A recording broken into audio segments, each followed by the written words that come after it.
Hello दोस्तों, स्वागत है आपका हमारे यूट्यूब चैनल स्वास्थ्य का कोचिंग सेंटर में। तो कैसे हैं आप सभी? आशा करते हैं आप सभी अच्छे होंगे और अपनी पढ़ाई अच्छी तरह से कर रहे होंगे। तो आज हमारा जो जीत सीरीज चलाई थी हमने, उसका है डे टू। ठीक है दोस्तों, तो आज जीके और जीएस के है 15-15 क्वेश्चन। ठीक है दोस्तों, 15-15 क्वेश्चन है इनके। तो आज है हमारा प्रैक्टिस नंबर 2 जीत सीरीज का। ठीक है दोस्तों, करते हैं अब स्टार्ट। ये है, देखिए दोस्तों, पहला प्रश्न आपकी स्क्रीन पर। ठीक है, तो देखिए दोस्तों, आज का पहला प्रश्न है हमारे पास। भारतीय संविधान में राज्य के नीति निर्देशक तत्व का प्रावधान किस देश से लिया गया है?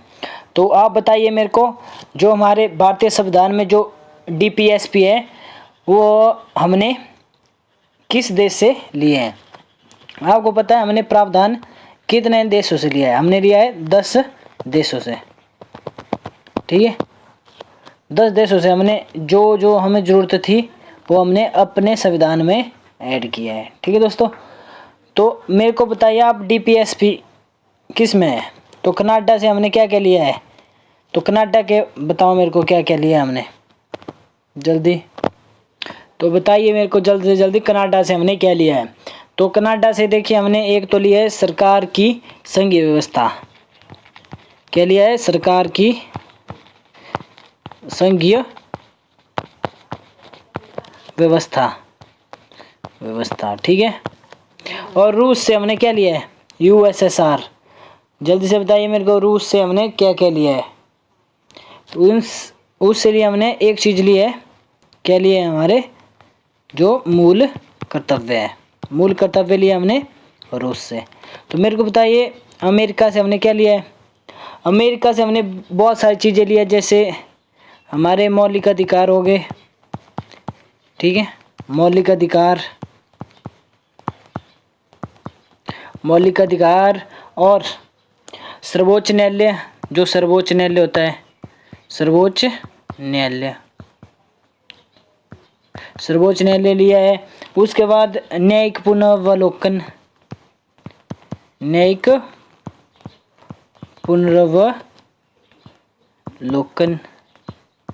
ठीक है, तो अगला क्या लिया है हमने? और एक लिया हमने राष्ट्रपति पर। जो राष्ट्रपति होता है हमारा, राष्ट्रपति पर महाभियोग। जो महाभियोग की प्रक्रिया। ठीक है दोस्तों, ये लिया हमने अमेरिका से। तो रूस से हमने क्या लिया है? डीपीएसपी।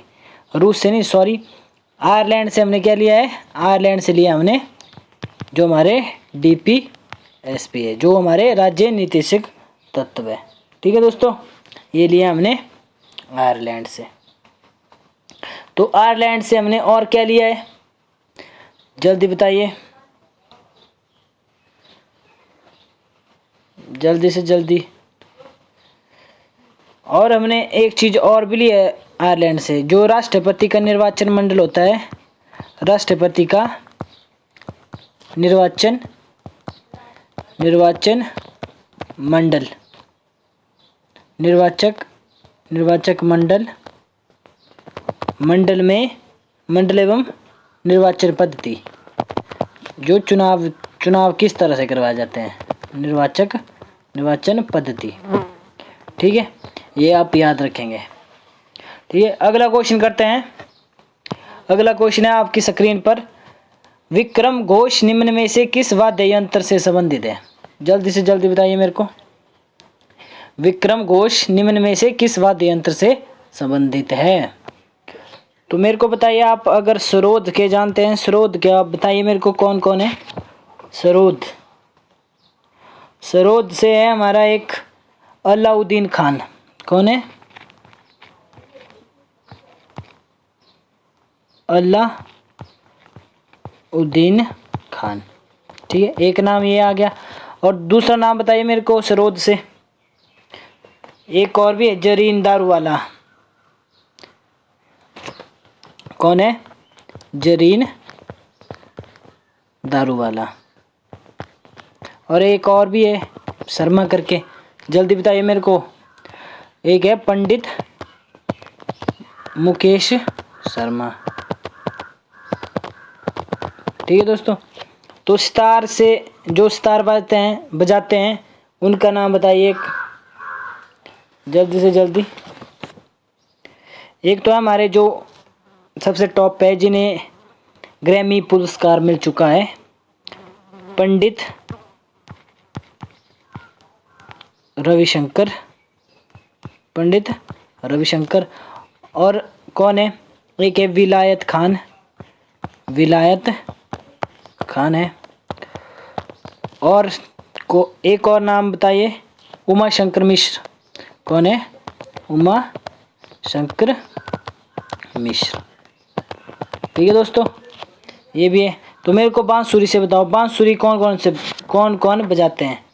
बांसुरी, बांसुरी में आएगा सबसे पहले नाम हरिप्रसाद चौरसिया, हरिप्रसाद चौरसिया। और एक नाम और बताइए, राजेंद्र कुलकर्णी, कुलकर्णी। ठीक है दोस्तों, तो मेरे को बताइए अब तबला, तबला कौन कौन बजाते हैं? तबला है, एक तो है हमारा जाकिर हुसैन। ठीक है, जाकिर हुसैन। तो जाकिर हुसैन, जाकिर हुसैन है। और कौन है? एक गुदई महाराज, गुदई महाराज, महाराज वाले दो है इसमें। और एक है किशन महाराज, पंडित किशन महाराज। ठीक है, और जो ये है ना जाकिर हुसैन, ये किसके पुत्र है? ये है अल्लाह रखा खां के पुत्र। ठीक है, तो अगला क्वेश्चन करते हैं। तो विक्रम घोष किससे संबंधित है? ये है तबला से। ठीक है दोस्तों, तो अगला क्वेश्चन करते हैं, क्वेश्चन नंबर 3। भारतीय ओलंपिक संघ के पहले अध्यक्ष कौन थे? जल्दी से जल्दी बताइए। क्या आपके पियरे डी कुबर्टिन थे, या सर दोराबजी टाटा थे, नीरज चोपड़ा थे, पीटी उषा थे? पीटी उषा थी। बताइए जल्दी से जल्दी, अपना आंसर कमेंट में दीजिए। तो जल्दी से जल्दी बताइए मेरे को, कौन पहले अध्यक्ष थे? तो देखिए, ये था जब हमारे आधुनिक ओलंपिक होते हैं। कौन से होते? आधुनिक ओलंपिक में ये थे हमारे अध्यक्ष। और जो आधुनिक ओलंपिक होते हैं वो होते कहाँ होते हैं? वो थे यूनान के एथेंस। कहाँ पे? ये एथेंस शहर में। ठीक है दोस्तों, तो आधुनिक ओलंपिक कब हुए थे हमारे? वो थे 700 नहीं, तो आधुनिक ओलंपिक हुए थे हमारे कितने में? 1896 में। ठीक है, तो मेरे को बताइए आप, जो आपसे पूछा है, जो हम, और मेरे को एक चीज़ और बताइए, जो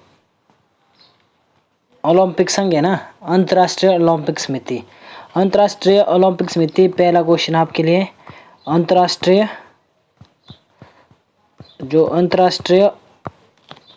ओलंपिक समिति है, समिति की स्थापना कब हुई है? ये हुई है आपकी 1894 ईस्वी में। ठीक है, तो भारतीय ओलंपिक संघ के पहले अध्यक्ष कौन थे? वो थे हमारे सर दोराबजी टाटा। तो भारतीय ओलंपिक संघ है, तो इसके जो अध्यक्ष हैं कौन है? ये सर दोराबजी टाटा।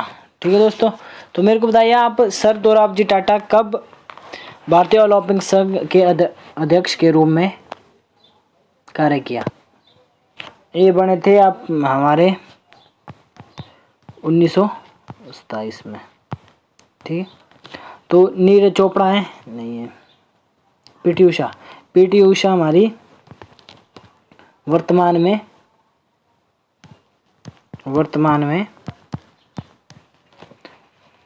ओलंपिक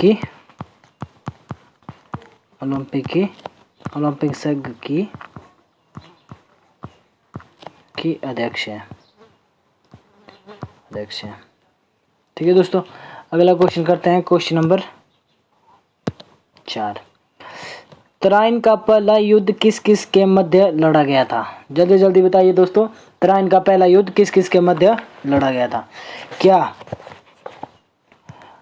पृथ्वीराज चौहान और गजनवी के मध्य लड़ा गया था? क्या जयचंद और गौरी के बीच में लड़ा गया था? क्या पृथ्वीराज चौहान और गौरी के बीच में लड़ा गया था? ऑप्शन नंबर डी है इल्तुतमिश और यल्दौज के बीच में लड़ा गया था। तो जल्दी से जल्दी अपना आंसर बताइए। तो आप ऑप्शन सी इसका करेक्ट आंसर है, पृथ्वीराज चौहान और गौरी के मध्य। कौन हुआ था? तराइन का पहला युद्ध। तराइन का पहला युद्ध कब हुआ है? ये हुआ है 1192 में, और 1192 में दूसरा तराइन का युद्ध, ये हुआ है दूसरा। तो मेरे को बताइए आप, पृथ्वीराज चौहान और गौरी के बीच में हुआ है ये 2 युद्ध। ठीक है, और जो इल्तुतमिश और यल्दौज के बीच युद्ध हुआ है वो कौन सा हुआ है? वो है तराइन का तृतीय युद्ध। कौन युद्ध है? जो हुआ है 1215 ईस्वी पूर्व। और जयचंद और गौरी के बीच में कौन सा युद्ध हुआ है? ये हुआ है चंदावर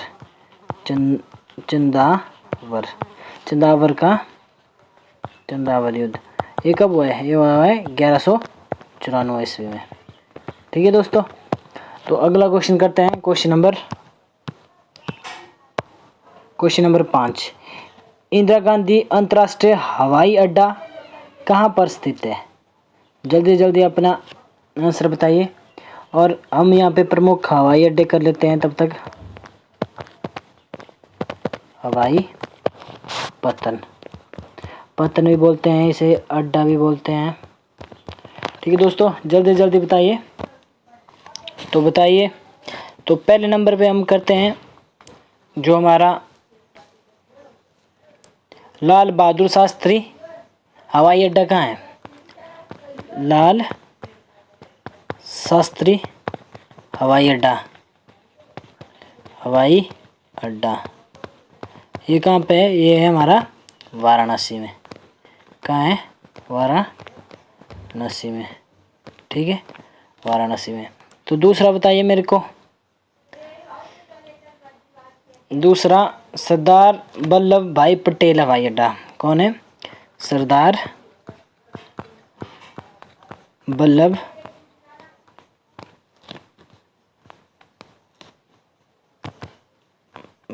भाई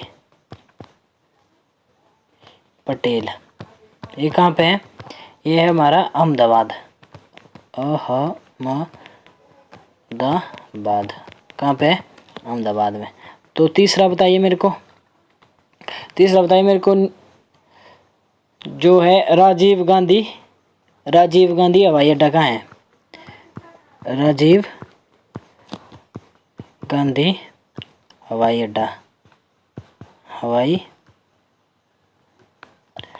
अड्डा तो ये है आपका हैदराबाद में। ठीक है दोस्तों, और एक चौथा लास्ट बताइए आप। वीर सावरकर हवाई अड्डा कहाँ पे है? हवाई अड्डा ये कहाँ पे है? ये है आपका पोर्ट ब्लेयर में।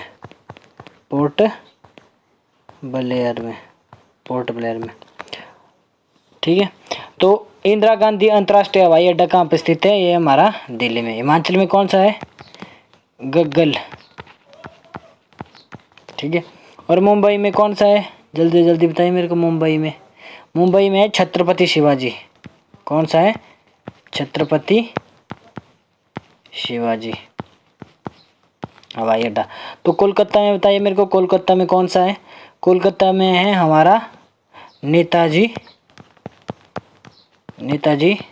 सुभाष चंद्र बोस हवाई अड्डा, ठीक है दोस्तों। ये हो गया आपके हवाई अड्डे।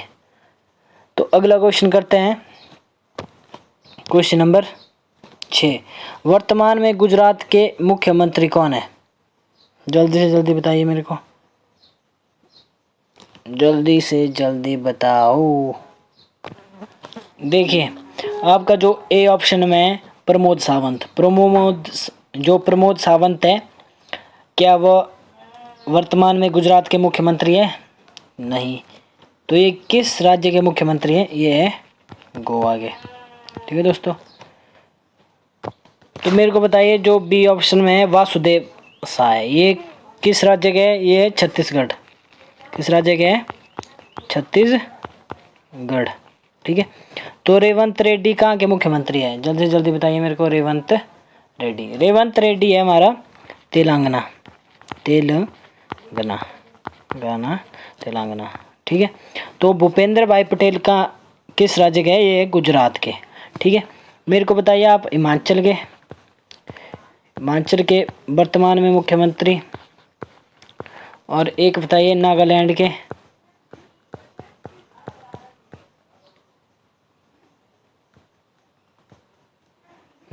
के। तो तीसरा बताइए मेरे को आप तमिलनाडु, और चौथा बताइए मेरे को झारखंड के, ठीक है। पांचवें नंबर पे बताइए मेरे को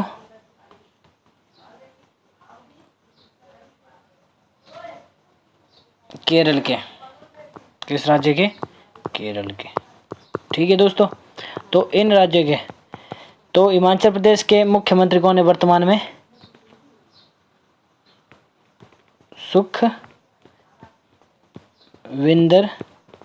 सिंह सुक्खू, ठीक है। और नागालैंड के कौन है, जल्दी जल्दी बताइए मेरे को नागालैंड के। तो नागालैंड के हमारे नेफ्यू रियो, कौन है, नेफ्यू रियो। और तमिलनाडु के कौन है, MK स्टालिन,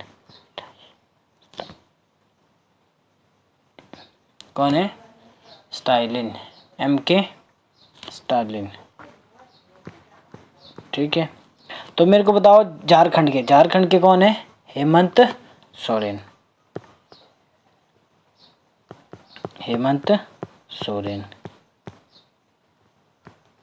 ठीक है। केरला के कौन है, केरला के बताइए मेरे को। केरल के हैं हमारे पिनराई विजयन, कौन है, पिनराई विजयन, ठीक है। तो आपके ये कितने हो गए, 8 वर्तमान में जो मुख्यमंत्री है राज्यों के वो हो गए। तो अगला क्वेश्चन करते हैं। तो देखिए अगला क्वेश्चन क्या है, इंडोनेशिया देश की राजधानी क्या है, इंडोनेशिया की राजधानी। तो दोहा किसकी है, ये कतर की, और माले, और अंकारा, और बोर्नियो। तो मैं बता दूं इंडोनेशिया की राजधानी आपकी बोर्नियो, कौन है, बोर्नियो, ठीक है दोस्तों। तो देखिए दोस्तों यहाँ पे माले है हमारी किसकी, जो मालदीव है, ठीक है, उसकी राजधानी है। और अंकारा किसकी है, अंकारा है तुर्की की राजधानी, ठीक है दोस्तों। तो अगला क्वेश्चन करते हैं, क्वेश्चन नंबर 8। भारतीय अंतरिक्ष अनुसंधान संगठन के वर्तमान में कौन अध्यक्ष है, ठीक है दोस्तों। इस वाले क्वेश्चन को आप इम्पोर्टेंट मान सकते हैं क्योंकि ये आ सकता है आपको। इनके बारे में आएगा जो इसके फाउंडर थे, पहले अध्यक्ष कौन थे पहले अध्यक्ष, मेरे को आप बताइए पहले अध्यक्ष कौन थे। पहले अध्यक्ष, ठीक है। और वर्तमान में तो मैंने अभी पूछा है आपको, ठीक है। और बताइए जो हमारा भारतीय अंतरिक्ष अनुसंधान संगठन है इसका हेडक्वार्टर कहाँ है, मतलब मुख्यालय, ये बताना है। और इसकी स्थापना कब हुई है, ठीक है, स्थापना ये याद रखना है आपने। स्थापना कब हुई है, स्थापना हुई है आपकी 15 अगस्त 1969 में। कब हुई है, 15 अगस्त 1969 में। और हेडक्वार्टर कहाँ है इसका, हेडक्वार्टर है बेंगलुरु में। कहाँ है, बेंगलुरु में, ठीक है। तो इसकी जो भारतीय अंतरिक्ष अनुसंधान संगठन है इसके पहले अध्यक्ष कौन थे, जल्दी से जल्दी बताइए पहले अध्यक्ष कौन थे। तो हमारा विक्रम साराभाई थे हमारा पहले अध्यक्ष। कौन है, विक्रम साराभाई, ठीक है। तो मेरे को बताइए आप जो ये है डॉक्टर होनी जे भाभा, इन्होंने क्या किया है इसरो में, इन्होंने किया है जो हमारा भारतीय परमाणु कार्यक्रम है, इन्हें कहते हैं भारतीय जो परमाणु कार्यक्रम है, भारतीय जो परमाणु होता है, परमाणु कार्यक्रम के जनक, ठीक है दोस्तों, ये जनक। और जो भारतीय अंतरिक्ष अनुसंधान संगठन के वर्तमान में अध्यक्ष है वो कौन है, वो है हमारे एस सोमनाथ जी, ठीक है। ये वर्तमान में अंतरिक्ष अनुसंधान संगठन के अध्यक्ष। तो अब्दुल कलाम आज़ाद, इसको क्या बोलते हैं, इन्होंने किया था एक ब्लास्टिंग मिसाइल, कौन सी है, बैलिस्टिक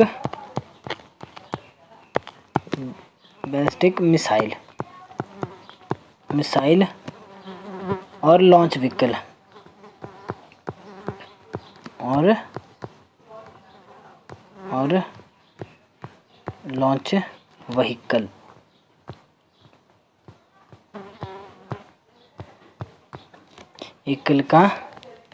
के विकास के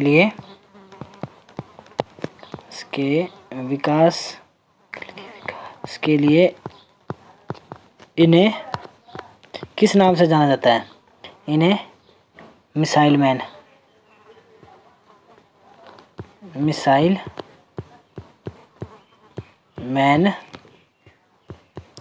ऑफ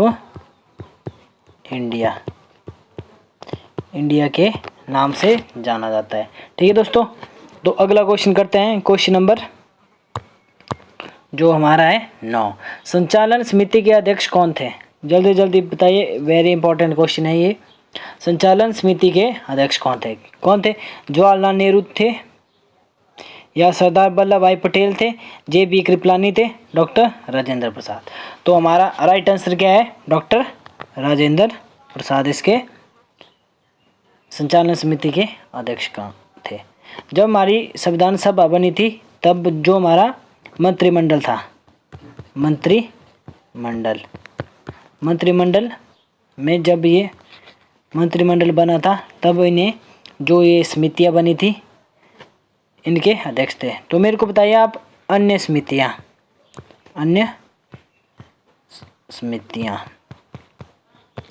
ठीक है, जल्दी जल्दी बताइए अन्य समितियां, फिर आगे हम करेंगे क्वेश्चन।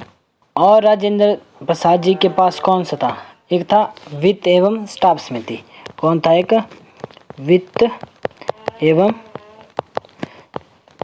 स्टाफ समिति, ठीक है। तो JB कृपलानी जी के पास क्या था? JB कृपलानी जी के पास, जल्दी जल्दी बताइए मेरे को, JB कृपलानी जी के पास क्या था? इनके पास था जो हमारे आज मौलिक अधिकार है, मूल अधिकार उप समिति के ये अध्यक्ष थे। तो सरदार वल्लभ भाई पटेल के पास कौन सी समिति थी? तो इनके पास थी हमारी प्रांतीय संविधान समिति, जो प्रांत में संविधान लागू होगा समिति, ठीक है। और जवाहरलाल नेहरू के पास थी संघ शक्ति, कौन थी? संघ शक्ति समिति। मेरे को अन्य समितियां बताइए आप, अन्य समितियां कौन कौन है, ठीक है। अगले पेज पे करते हैं हम अन्य समितियां, कौन सी है अन्य समितियां, जल्दी से बताइए मेरे को। पहली बताइए मेरे को आप आवास समिति, जो आवास समिति है, आवास समिति के अध्यक्ष कौन थे? और दूसरी बताइए मेरे को सर्वोच्च न्यायालय समिति, सर्वोच्च न्यायालय समिति, ठीक है दोस्तों। एक इसको बताइए। और अगली बताइए मेरे को आप कार्य संचालन समिति, कार्य संचालन समिति,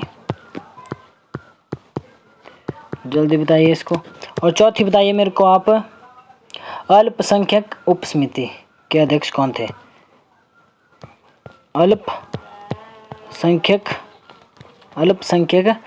उप समिति के अध्यक्ष कौन थे, ठीक है। और लास्ट पांचवी बताइए आप मेरे को, जो प्रारूप समिति है, इसके अध्यक्ष कौन थे? जल्दी जल्दी बताइए मेरे को।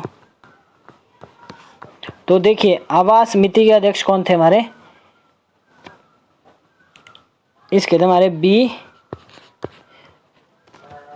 पट्टाभी, कौन थे? पट्टाभी सीतारमैया,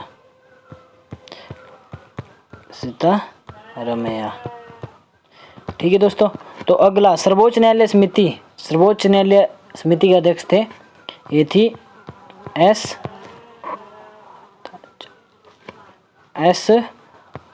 वारदाचार्य, ठीक है, ये थी इनके पास। और कार्य संचालन समिति ये थे हमारे डॉक्टर KS मुंशी, इनके पास थी ये, ठीक है दोस्तों।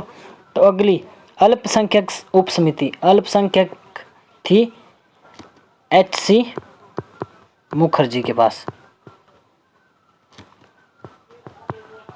ठीक है।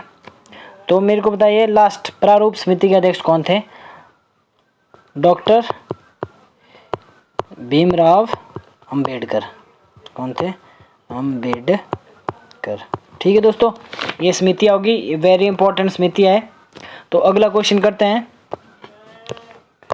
Question number 10। 2023 में किस फिल्म को ऑस्कर अवार्ड मिला था? तो ये थी हमारी 2023 में मदर इंडिया थी? नहीं। क्या रंग दे बसंती थी? नहीं। 2023 में कहाँ थी? लगान ये भी नहीं थी। 2023 में RR फिल्म को हमारा ऑस्कर अवार्ड मिला है। तो अगला क्वेश्चन करते हैं, क्वेश्चन नंबर 11। खेप्पा किस राज्य का प्रमुख त्यौहार है? क्या उड़ीसा का त्यौहार है? नहीं। गुजरात का है? नहीं। तो पंजाब का है? नहीं। तो कौन सा है? हिमाचल प्रदेश का। तो हिमाचल प्रदेश के अन्य त्यौहार बताइए मेरे को। हिमाचल प्रदेश के अन्य त्यौहार, एक तो है देखो डूंगरी उत्सव, कौन सा है? डूंगरी उत्सव, ठीक है। और कौन सा है उत्सव? जल्दी जल्दी बताइए मेरे को। एक है हालदा उत्सव, ठीक है। तो और बताइए मेरे को उड़ीसा के प्रमुख उत्सव बताइए जल्दी। जो उड़ीसा है उसके प्रमुख उत्सव के एक तो है यहाँ पे जो यात्रा है वो सब उड़ीसा में आती है। एक है धनु यात्रा, कौन है? धनु यात्रा, धनु यात्रा है। तो एक है आपकी जो हम बनाते हैं नुआखाई उत्सव, कौन है? नुआखाई उत्सव, नुआखाई उत्सव। तो मेरे को बताइए आप गुजरात, गुजरात में एक पतंग उत्सव, पतंग महोत्सव, महोत्सव। और क्या होता है गुजरात में? जल्दी जल्दी बताइए मेरे को। एक होता है मोढेरा उत्सव, मोढेरा उत्सव, मोढेरा उत्सव भी है।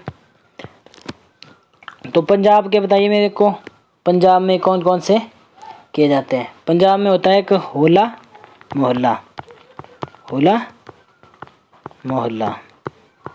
और कौन सा होता है? एक होता है हमारा लोहड़ी, लोहड़ी। एक होता है बैसाखी, ठीक है। ये इन राज्यों के प्रमुख उत्सव है, ठीक है दोस्तों। तो आप मेरे को बताइए पहले नंबर पे केरल के मुख्य उत्सव, और बताइए अरुणाचल प्रदेश के, अरुणाचल के। तो तीसरा बताइए आप झारखंड के, ठीक है। और चौथा बताइए आप मध्य प्रदेश के, और बताइए पांचवें नंबर पे, पांचवें नंबर पे बताइए आप मेरे को तेलंगाना, तेलंगाना के, ठीक है दोस्तों। इन 5 राज्यों के उत्सव बताइए मेरे को 2-2 नाम करके, अगर याद है किसी को, जल्दी से जल्दी बताइए। तो देखिए दोस्तों, सबसे पहले है केरल। केरल के कौन कौन से प्रमुख उत्सव है जो मैंने आपको बता दिए हैं, उनको हम नहीं करेंगे। जैसे कि पहला है त्रिशूर पूरम, कौन है? त्रिशूर पूरम, ठीक है। तो एक नाम और बताइए मेरे को, एक है निशागंधी उत्सव, निशागंधी, ठीक है। अरुणाचल प्रदेश के बताइए मेरे को ड्री उत्सव, ड्री उत्सव।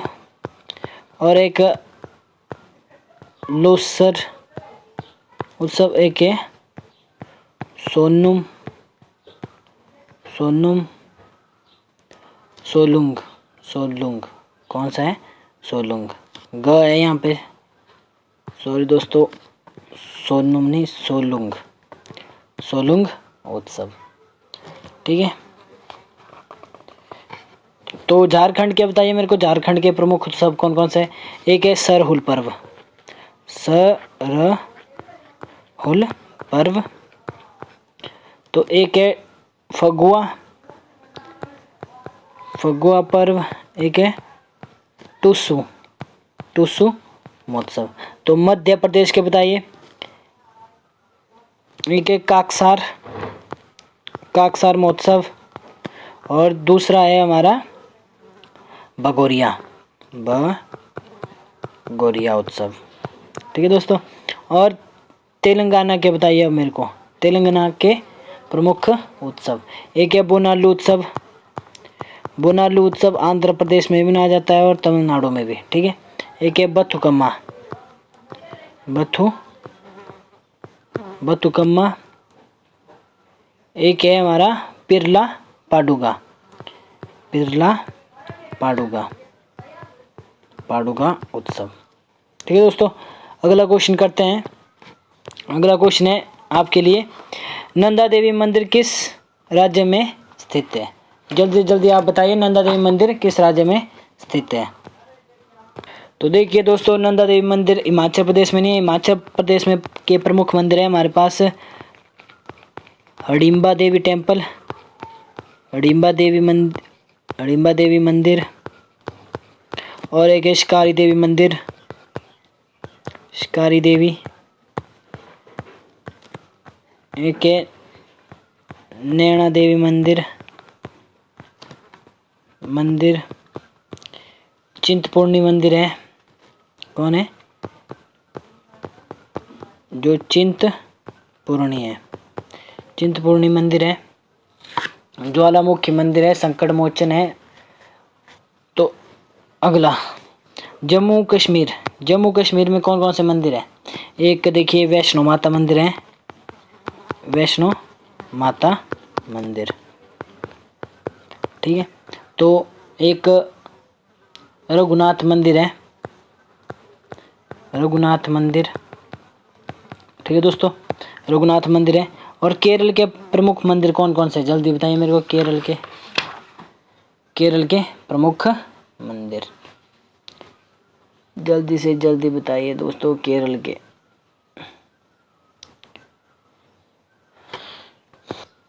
केरला के बताइए, केरला के देखिए एक तो हो गया हमारे पास अटुकल भगवती मंदिर, कौन है? एक है अटुकल भगवती मंदिर, भगवती मंदिर, ठीक है दोस्तों। तो मेरे को बताइए आप उत्तराखंड में देखिए एक तो बद्रीनाथ है, कौन कौन से है? एक है बद्रीनाथ मंदिर, ये ऑप्शन है इसका, ठीक है। नंदा देवी मंदिर एक है, और एक है इसका बद्रीनाथ मंदिर, बद्रीनाथ मंदिर है, ठीक है। एक केदारनाथ मंदिर है, केदारनाथ मंदिर, और एक और है बिनसर मंदिर, कौन है? बिनसर मंदिर, ठीक है दोस्तों। ये हो गया हमारे मंदिर। तो अगला क्वेश्चन करते हैं, क्वेश्चन नंबर 13। सतपुड़ा राष्ट्रीय उद्यान किस राज्य में स्थित है? सतपुड़ा राष्ट्रीय उद्यान किस राज्य में स्थित है? तो मेरे को बताइए महाराष्ट्र में कौन कौन से राष्ट्रीय उद्यान स्थित है? जल्दी से जल्दी बताइए दोस्तों, महाराष्ट्र में कौन कौन से राष्ट्रीय उद्यान है? तो देखिए महाराष्ट्र की बात करते हैं हम पहले। इसमें है एक तो है देखो नवेगांव राष्ट्रीय उद्यान, कौन सा है? नवेगांव। और दूसरा है हमारा इसमें महाराष्ट्र में पेंच राष्ट्रीय उद्यान, कौन है? पेंच राष्ट्रीय उद्यान, ठीक है। तो कर्नाटक में बताइए मेरे को, कर्नाटक में कौन कौन से फेमस? कर्नाटक में देखिए एक तो है हमारा बांदीपुर राष्ट्रीय उद्यान, कौन है? बांदीपुर। और एक है नागरहोल, कौन है? नागरहोल राष्ट्रीय उद्यान। और एक है हमारा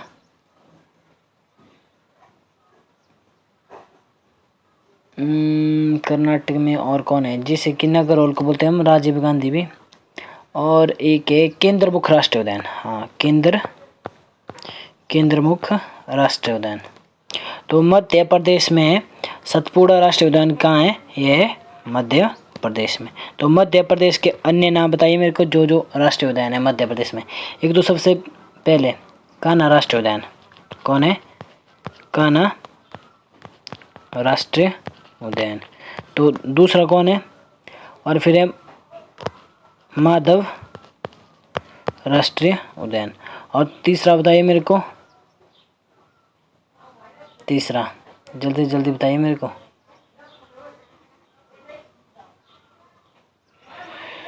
तो तीसरा है हमारे पास बांधवगढ़,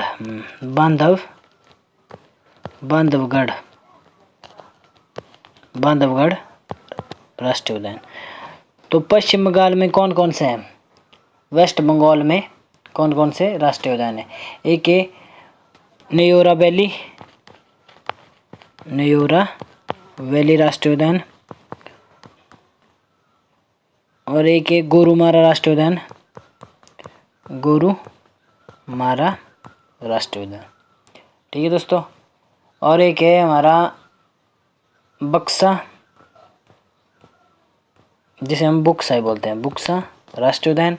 एक है सुंदरवन डेल्टा राष्ट्रीय उद्यान, सुंदरवन राष्ट्रीय उद्यान। तो एक है, और एक यहाँ पे और भी है, सिंगलीला, सिंगलीला राष्ट्रीय उद्यान। ठीक है दोस्तों, अगला क्वेश्चन करते हैं, क्वेश्चन नंबर 14। केदारनाथ किस नदी के किनारे स्थित है? केदारनाथ की बात कर रहे हैं, क्या गंगा के किनारे हैं, यमुना के किनारे हैं, मंदाकिनी के किनारे हैं, भागीरथी नदी के किनारे हैं? तो जल्दी जल्दी बताइए, केदारनाथ किस नदी के किनारे स्थित है? तो देखिए, केदारनाथ हमारा मंदाकिनी नदी पर स्थित है। तो भागीरथी नदी पर कौन सा है? गंगा यमुना। गंगा के किनारे है पटना, कौन सा है? पटना, बनारस, इलाहाबाद। ठीक है। तो यमुना के किनारे कौन कौन से हैं? यमुना के किनारे हैं, देखिए प्रयागराज,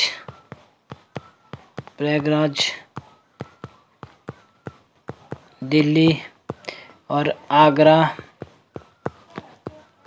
मथुरा, ये यमुना के किनारे हैं। तो अगला क्वेश्चन करते हैं, क्वेश्चन नंबर 15।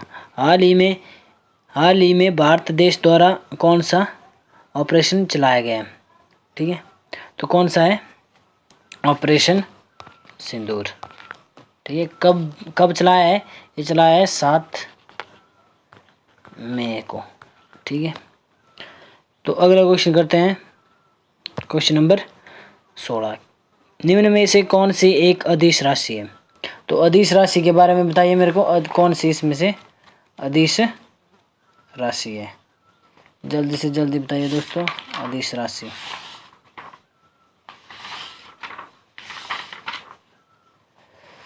क्या वेग है? क्या वेग है? नहीं जी, वेग घनत्व है क्या? घनत्व एक अदिश राशि है। कौन है? घनत्व। जो ये 3 है, जो वेग, विस्थापन और जो बल है हमारा, और उसके बाद त्वरण, उसके बाद संवेग। कौन है? संवेग। और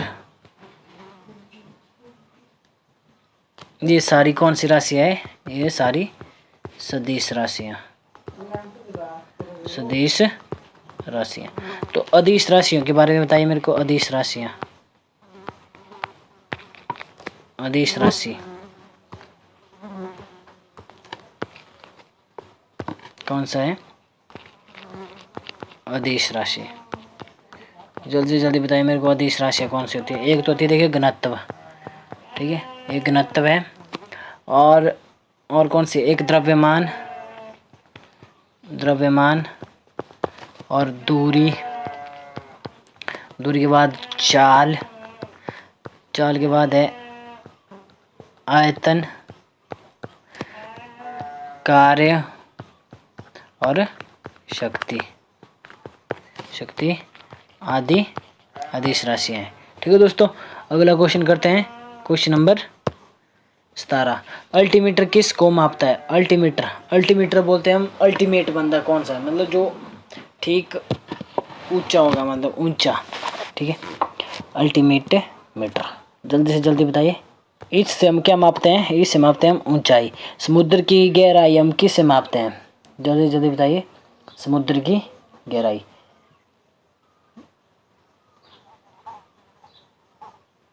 समुद्र की गहराई मापते हैं हम फेदोमीटर से। किससे? फेदोमीटर से। और विद्युत धारा हम किससे मापते हैं? विद्युत धारा मापते हैं हम अमीटर से। ठीक है, और स्वर्ण की शुद्धता, मतलब सोने की शुद्धता हम किस में मापते हैं? जल्दी से जल्दी बताइए दोस्तों, सोने की शुद्धता, इससे बोलते हैं हम कैरेटोमीटर। Carat metre. ठीक है, तो अगला क्वेश्चन करते हैं, क्वेश्चन नंबर 3, उबलते जल की अपेक्षा भाप से जलने पर अधिक कष्ट होता है, क्यों? जल्दी जल्दी इस क्वेश्चन को इम्पोर्टेंट मान लीजिए, क्यों होता है? तो हमें पता है कि भाई जब जल की अपेक्षा भाप से जलन पर अधिक कष्ट होता है, क्योंकि जब देखिए आप एक बाल्टी लेंगे, उसके अंदर होगा गर्म पानी, अगर आप उसमें हाथ डालेंगे ना तो थोड़ी देर के लिए आपको कष्ट होगा। जो मतलब आप मतलब तवे पर चपाती बनाते हैं, कभी चपाती यहाँ से फूट जाती है और जो उसमें भाप है ना वो मतलब आपके हाथों पे लग जाता है, उसका दर्द आपको एक दिन तक रह जाता है। क्यों? क्योंकि इसका कारण है क्योंकि पानी गर्म होता है? नहीं, इसमें से कोई नहीं, ये भी गलत है। ए और डी तो है नहीं, ए तो बिल्कुल नहीं है, तो डी होगा इसका राइट आंसर। क्योंकि जल की अपेक्षा जो भाप की जो गुप्त ऊष्मा होती है ना वो होती है अधिक। जो पानी होता है वो उबलता रहता है, वो मतलब वाष्प होता रहता है। जो मतलब हम बनाते हैं जैसे चपाती में जो गैस होती है ना वो होती है कार्बन डाइऑक्साइड होती है, जो एकदम फटती है ना तो हमें इससे ज़्यादा कष्ट होता है। तो कौन है इसका आंसर ऑप्शन डी। सॉरी दोस्तों, तो ऑप्शन डी इसका राइट आंसर है। तो 19 नंबर क्वेश्चन कहते हैं, जो पदार्थ ठोस से द्रव में बदलने पर सिकुड़ते हैं उनका गलनांक दाब बढ़ने पर डैश हो जाता है। क्या हो जाता है? जल्दी जल्दी, वेरी इंपॉर्टेंट क्वेश्चन है, जल्दी बताइए मेरे को इसका क्या आंसर आएगा। तो देखिए दोस्तों इस क्वेश्चन को, इसमें क्या बोला है, जो पदार्थ ठोस से द्रव में बदलने पर सिकुड़ते हैं तो उसका गलनांक दाब बढ़ने पर क्या हो जाता है? दाब बढ़ने पर घट जाता है, बढ़ जाता है, कोई परिवर्तन नहीं होता, इसमें से कोई नहीं। तो आपका इसमें ऑप्शन नंबर ए आएगा। क्या होता है? जब आप किसी चीज़ को मतलब द्रव में बदलेंगे, ठोस से मतलब द्रव में बदलेंगे तो उसका गलनांक दाब बढ़ने पर घट जाता है, दाब बढ़ने पर घट जाता है। ठीक है,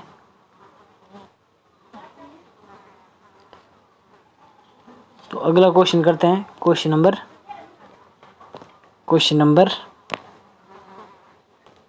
20।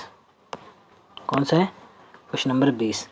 तो मेरे को बताइए आप, निम्नलिखित में से कौन सा कथन परश्रव्य तरंगों के उपयोग में सही है? संकेत भेजने के लिए किया जाता है परश्रव्य तरंगों का उपयोग समुद्र की गहराई का पता लगाने के लिए। इन दोनों ऑप्शनों में से देखिए कौन सा ऑप्शन सही है, या ये दोनों सही है या एक सही है। तो आप ना उत्तर दीजिए जल्दी से जल्दी कमेंट बॉक्स में। ठीक है दोस्तों, तो देखिए, तो इसका आएगा हमारा सी ऑप्शन, 1 और 2 कथन। ये दोनों कथन बिल्कुल सही है, क्योंकि परश्रव्य तरंगों का उपयोग हम संकेत भेजने के लिए भी किया जाता है और समुद्र की गहराई का पता लगाने के लिए भी किया जाता है। ठीक है, तो अगला क्वेश्चन करते हैं, क्वेश्चन नंबर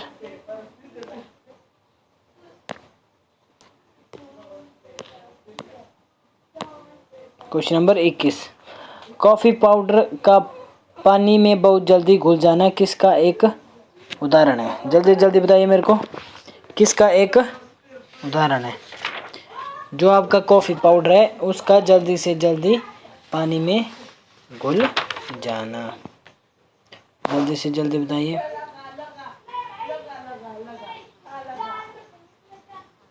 किसके कारण होता है? किस तत्व के कारण? प्लावन के कारण, अपकेंद्रीय बल का कारण है, या पृष्ठीय तनाव के कारण? जल्दी से जल्दी बताइए। कॉफ़ी पाउडर का दूध पानी में जल्दी घुल जाना।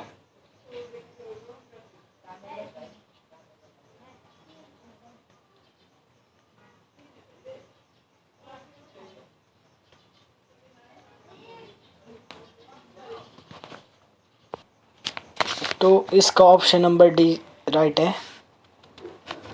ठीक है दोस्तों, ऑप्शन नंबर डी, पृष्ठीय तनाव के कारण। ठीक है, अगला क्वेश्चन करते हैं, क्वेश्चन नंबर 22। विटीकल्चर के में किसका अध्ययन किया जाता है? रेशम का किया जाता है?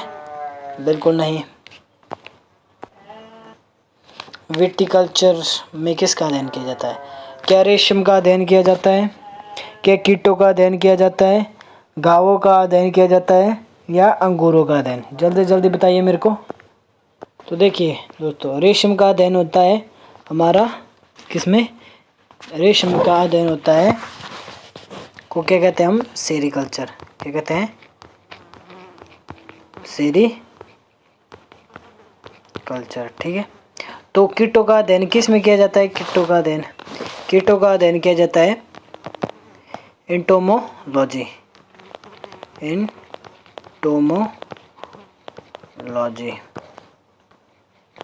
ठीक है। तो घावों का अध्ययन किस में किया जाता है? घावों का अध्ययन, जल्दी जल्दी बताइए मेरे को। घावों का अध्ययन किया जाता है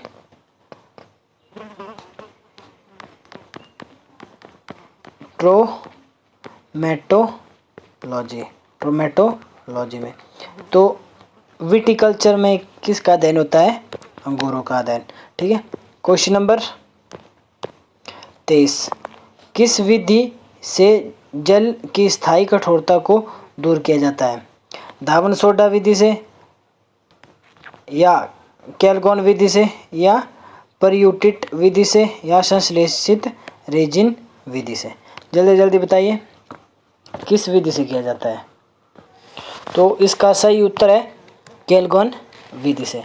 कैलगोन विधि से जो हमारा स्थायी जल की कठोरता को दूर किया जाता है, ठीक है दोस्तों। तो संश्लेषित रेंजिंग विधि द्वारा क्या किया जाता है? जो जल में स्थायी कठोरता होती है उसको भी दूर किया जाता है।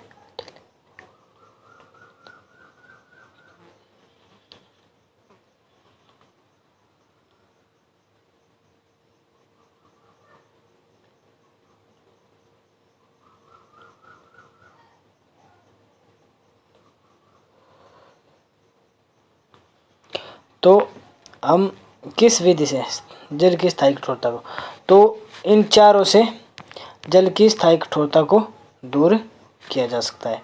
तो ये सभी इसका सही आंसर है। तो डी लिखे यहाँ पे, ये सभी इसका सही आंसर है। तो अगला क्वेश्चन करते हैं, क्वेश्चन नंबर 24, सोडियम बाइकार्बोनेट का रासायनिक सूत्र क्या है? सोडियम बाइकार्बोनेट मतलब सोडियम तो होता है Na से डिनोट करते हैं, तो कार्बोनेट का सूत्र है कार्बोनेट, बाई होता है बेचना, मतलब बाइकार्बोनेट। जल्दी बताइए मेरे को क्या होता है इसका सूत्र? Sodium bicarbonate.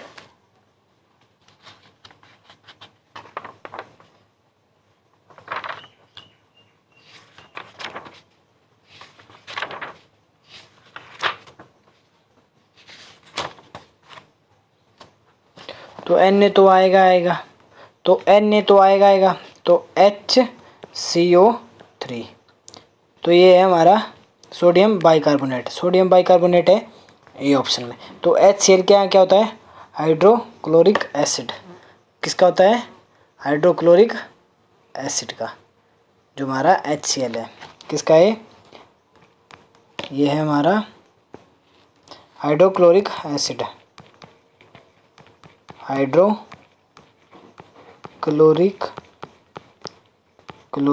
एसिड।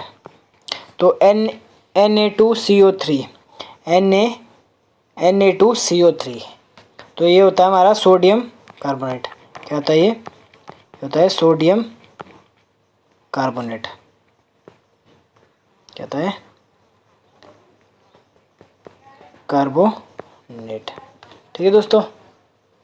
तो बात करते हैं हम, अगला है MgSO4। क्या है? MgSO4, जल्दी से जल्दी बताइए क्या होता है इसका? इसका होता है मैग्नीशियम सल्फेट। क्या होता है? मैग्नीशियम सल्फेट, ठीक है दोस्तों। तो अगला क्वेश्चन करते हैं, क्वेश्चन नंबर 25, किस पौधे में प्रकाश संश्लेषण तने में होता है? तो जल्दी जल्दी बताइए कहाँ होता है प्रकाश संश्लेषण, किस पौधे में होता है? डेजर्ट ओक में होता है, या आर्किड में होता है, या कैक्टस में होता है, या सिंकोना में? तो हमें पता है किस किस पौधे में होता है, ये होता है आपका कैक्टस के पौधे में। ठीक है, तो सिंकोना से तो जो होता है मलेरिया, जो मलेरिया की जो दवाई बनाई जाती है सिंकोना पौधे से। तो अगला क्वेश्चन करते हैं, क्वेश्चन नंबर 26।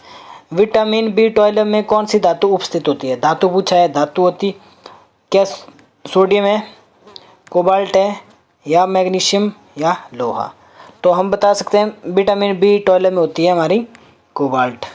ठीक है, और लोहा किस में होती है? ये होती है मानव रक्त में। ठीक है दोस्तों, मानव रक्त में होती है ये। ठीक है, और ये सोडियम है। सोडियम एक ऐसा तत्व है जिसे इसको केरोसिन के तेल में डुबो के रखता है, केरोसिन के तेल में डुबोकर रखा जाता है। ठीक है, और क्योंकि ये सबसे अक्रिय गैस है, धातु है, अक्रिय गैस है, तत्व है, सॉरी गैस नहीं। तो अगला क्वेश्चन करते हैं, क्वेश्चन नंबर 27। ठीक है, क्वेश्चन नंबर 27 है, गुर्दे की सबसे छोटी कार्यात्मक इकाई क्या है? जल्दी से जल्दी बताइए। क्या वायु कोश है? बिल्कुल नहीं। क्या अंडाशय है? बिल्कुल नहीं। क्या न्यूरॉन है? ये तो तंत्रिका तंत्र। ठीक है, नेफ्रॉन हमारी जो हमारा गुर्दा होता है उसकी कार्यात्मक इकाई होती है। ठीक है, अब करते हैं क्वेश्चन नंबर 28। निम्नलिखित में से कौन एक इलेक्ट्रॉनिक उपकरण नहीं है? क्या टीवी है? बिल्कुल है।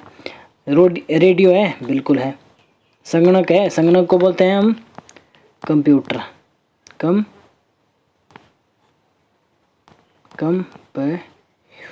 कंप्यूटर। ठीक है, ये होता है कंप्यूटर। तो हमारा बल्ब इसमें इलेक्ट्रॉनिक उपकरण नहीं है, जो हमारा राइट आंसर है बल्ब है। ठीक है, अगला क्वेश्चन करते हैं, क्वेश्चन नंबर 29। विद्युत परिपथ में विद्युत फ्यूज का उपयोग करने का उद्देश्य क्या है? ठीक है, देखिए जब विद्युत परिपथ में विद्युत फ्यूज का उपयोग करने का उद्देश्य क्या होता है? जब यहाँ से देखिए ये है विद्युत, मतलब यहाँ से जाएगी जो ये है इसका फ्यूज। ठीक है, तो क्या उद्देश्य होता है इसका उद्देश्य होता है विद्युत ऊर्जा को प्रकाश ऊर्जा में परिवर्तन करना। नहीं, इसमें कोई चेंज करने की बात ही नहीं की है। ठीक है, तो सी ऑप्शन देखिए, विद्युत परिपथ को बंद करने या खोलने के लिए। बिल्कुल गलत है ये भी। परिपथ में विद्युत ऊर्जा की खपत करने के लिए, बिल्कुल गलत है। तो इसका राइट आंसर कौन हो गया? बी ऑप्शन, क्योंकि विद्युत परिपथ को अतिरिक्त विद्युत धारा से बचाने के लिए इसका उपयोग किया जाता है, जो कि हमारा विद्युत फ्यूज होता है। ठीक है दोस्तों, तो अगला क्वेश्चन करते हैं, जो आज का लास्ट क्वेश्चन है, और ये है टाइफाइड डैश के कारण होता है। तो किसके कारण होता है? विषाणु के कारण होता है, प्रोटोजोआ के कारण होता है, जीवाणु के कारण होता है, या कवक के कारण? मेरे को बताइए आप किसके कारण ये होता है। जल्दी से जल्दी बताइए दोस्तों। तो बताइए दोस्तों, जल्दी से जल्दी बताइए।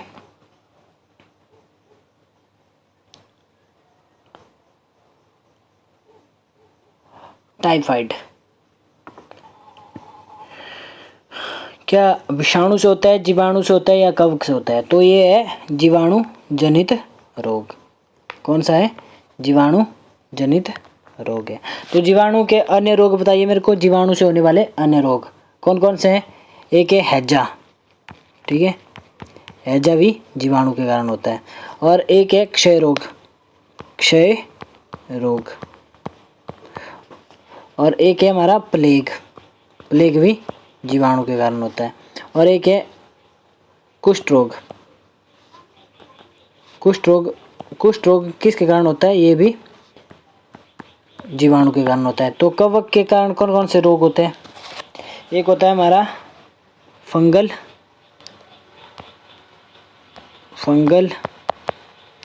होता है, और मेरे को बताइए प्रोटोजोआ से होने वाले हैं, मतलब परजीवी से। तो परजीवी से होता है हमारा एक मलेरिया। कौन सा होता है?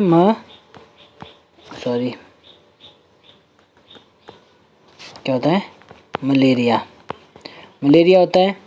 और एक होता है पायरिया, ये भी प्रोटोजोआ के कारण होता है। और एक होता है पेचिस भी हमारा किसके कारण होता है? प्रोटोजोआ के कारण। ठीक है दोस्तों। तो विषाणु के कारण कौन कौन से रोग होते हैं, विषाणु के बारे में बताइए। एक तो होता है देखो एड्स,